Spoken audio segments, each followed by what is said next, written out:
हाय दोस्तों, नमस्कार। मैं स्वागत करता हूं आपका चैनल पर। मैं पहले भी बता चुका हूं 10th क्लास का प्रश्नावली 1.1।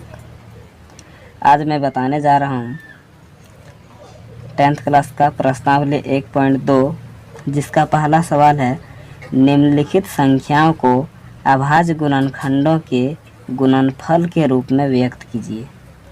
यहाँ दोस्तों तो इसको मैं बताऊंगा। इसमें टोटल 5 सवाल है। एक नंबर में इन पांचों को हल करके मैं बताता हूँ कैसे बनाना है। तो पहला सवाल है 140। 140 पहला सवाल है 140। इसको हम गुणनखंड के रूप में व्यक्त करेंगे, अभाज्य गुणनखंड के रूप में। तो हम पहले 5 से काटेंगे। 5 से जब इसको काटेंगे तो 5 से कितना बार में आता है, तो 28 बार में आएगा। फिर इसको हम कितना से काटें, तो 2 से काटते हैं। 2 से काटेंगे तो 14 बार में आएगा। फिर इसे हम काटते हैं 2 से, 7 बार में आएगा। फिर 7 से काटेंगे तो 1 बार में। तो इसको हमें लिखना है अभाज्य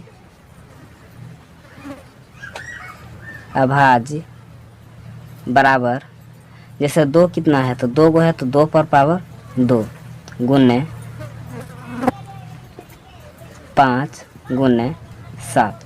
यदि इस जगह पे 2 और 5 सिर्फ रहता, 7 नहीं रहता, तो ये भाज्य होता। लेकिन इनमें 7 है, 2 और 5 के अलावा किसी और संख्या रहे तो अभाज्य होता है। तो ये एक अभाज्य है। दूसरा है 156। इसे हम काटते हैं। फिर इसको हम 2 से काटते हैं। 2 से काटेंगे तो 78 बार में। फिर 2 से काटते हैं। 2 से काटेंगे तो 39 बार में। फिर इसे हम 2 से काटते हैं, 3 से काटते हैं तो कितना बार में कटेगा, 13 बार में। फिर ये 13 से काटेंगे 1 बार में। इसका फिर हम करेंगे अभाज्य बराबर 2 पर पावर 2 गुने 3 गुने 13। अतः ये भी क्या है, एक अभाज्य है। तीसरा है 38 25। इसे हम बनाते हैं। इसे हम कितना से काटते हैं कि कट जाए, 5 से काटेंगे। 5 से काटेंगे तो 765 होगा। फिर इसे काटेंगे हम 5 से काटेंगे तो 153 होगा। फिर इसे हम काटते हैं 3 से काटेंगे तो 51 होगा। फिर इसे काटते हैं हम 3 से काटेंगे तो 17 होगा। फिर इसे काटते हैं, अब किसी से नहीं कटेगा तो लास्ट में 17 से काट दिए। अब इसे फिर हम यहाँ लिखेंगे अभाज्य बराबर 5 पर पावर 2 गुने 3 पर पावर 2 गुने 17। इसके बाद मैं चौथा सवाल हल करता हूँ। चौथा सवाल है 5005। इसे हम हल करते हैं तो इसे 5 से हम काटते हैं। तो 5 से काटेंगे तो 1001। फिर इसे हम काटते हैं 7 से काटेंगे तो कितना आएगा, 143। फिर इसे हम काटते हैं 11 से काटेंगे तो 13 बार में कटेगा। फिर इसे हम काटते हैं 13 से 1 बार में। अब यहाँ पे हम लिख देते हैं 5 गुने 7 गुने 11 गुने 13 अभाज्य बराबर इतना हो गया। पांचवा सवाल 7429। इसे हम काटते हैं। इसे हम कितना से काटेंगे, तो 17 से काटते हैं। 17 से काटेंगे तो 437 होगा। फिर इसे हम काटते हैं 19 से काटेंगे तो 23 बार में कटेगा।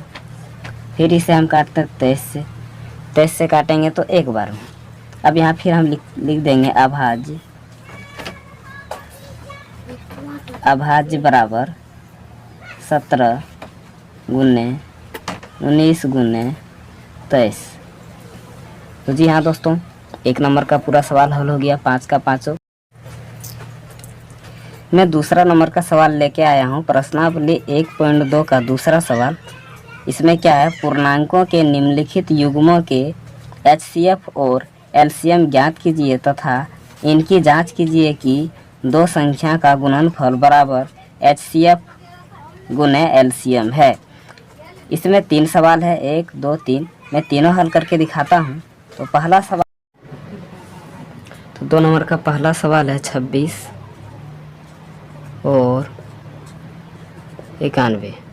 सबसे पहले लिखेंगे यहाँ 26 बराबर 91 बराबर HCF बराबर LCM बराबर। तो हम पहले 26 का जो है गुणनखंड करेंगे दुका में, दुका से 13 बार में, 13 से 1 बार में। तो इसमें जो जो आया है उसको लिख देना है, जैसे 2 गुना 13 गुना 1।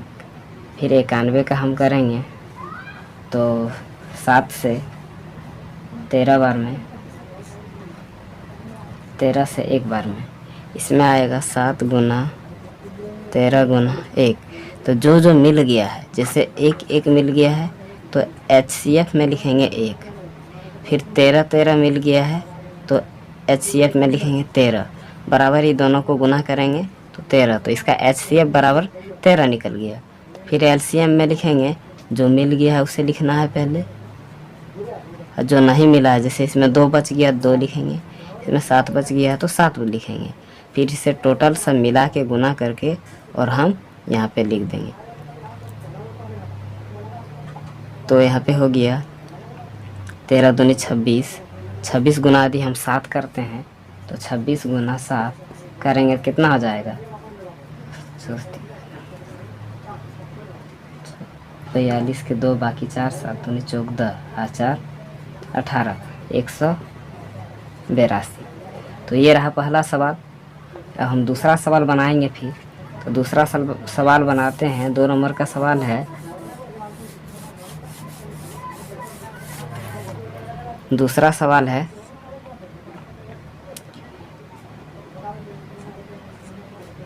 510 और 92। तो पहले मैं 510 लिखूँगा बराबर 92 बराबर HCF बराबर LCM बराबर। तो 510 को हम पहले गुणनखंड करेंगे। 510 को गुणनखंड 5 से काटेंगे तो 5 1 5, 5 में 10। फिर इसे हम काटेंगे 2 से, 2 से काटेंगे तो हो जाएगा। फिर हम काटेंगे 3 से, तो 3 से काटेंगे 17 बार में, 17 से 1 बार में। जो जो आ गया उसे उसे लिख देना है यहाँ पे। 5 गुना 3 गुना 5 गुना 2 गुना 3 गुना 17 गुना 1। फिर मैं 92 का इसी तरह निकालूंगा। तो 92 के निकालने के बाद वहाँ पे आएगा 2 गुने 2 गुने 2 गुने 1। तो इसमें जो मिलेगा उसे लिख देना है। तो 1 1 तो मिलना ही मिलना है, कुछ मिले या ना मिले। तो 1 पहले लिखेंगे, इसके बाद 2 2 मिल गया है तो 2 लिखेंगे। अब कुछ नहीं मिला है तो इसका HCF बराबर 2 हो गया आंसर। फिर इसमें लिखना है, तो ये जो मिला उसको लिखिए, लिखना ही है। इसके बाद जो नहीं मिला, जैसे 5 3 17, इसमें है 2, यहाँ पे है 23।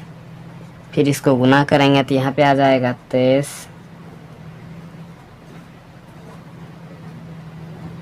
46 0 इसका आंसर। इसे आपने गुना करके देख सकते हैं, आप अपना देख लेना। फिर हम दूसरा नंबर का बनाता हूँ, सॉरी दूसरा हो गया, तीसरा नंबर का। यहाँ पे इसमें है 336 और 54।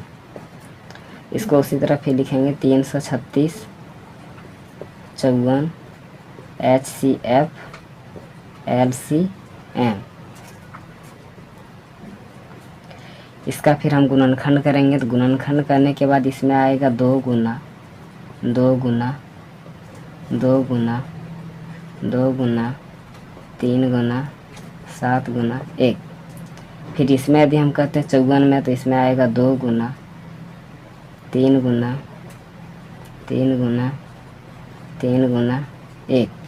इसमें जो जो मिल जाएगा, जैसे 2 2 मिल गया तो 2 2 को लिखना है, 1 1 मिल गया इसका छोड़ो, ये तो गुना करने पे वही रह जाएगा, लेकिन लिख देते हैं। फिर यहाँ पे 3 3 देखिए मिल जा रहा है तो 3 लिखेंगे, बराबर 6। HCF बराबर आ गया 6, ये मेरा HCF कैंसिल हुआ। फिर इसमें लिखेंगे, ये जो मिला है उसको लिखना है 2 गुना 3 गुना। इसके बाद जो नहीं मिला है 1 2 3 को 2 बाकी है, 1 2 3 को 2 लिखना है। फिर 7 बाकी है। फिर इसमें देखिए 3 3 2 को है, 3 गुना 3 बराबर इसका हो जाएगा, यदि गुना करेंगे तो 30 24। आप अपना गुना करके देख लेना। तो जी हाँ दोस्तों, आप लोगों को समझ में आ गया होगा। तो अगला सवाल मैं आगे बताऊंगा अगला वीडियो में। तब तक के लिए धन्यवाद।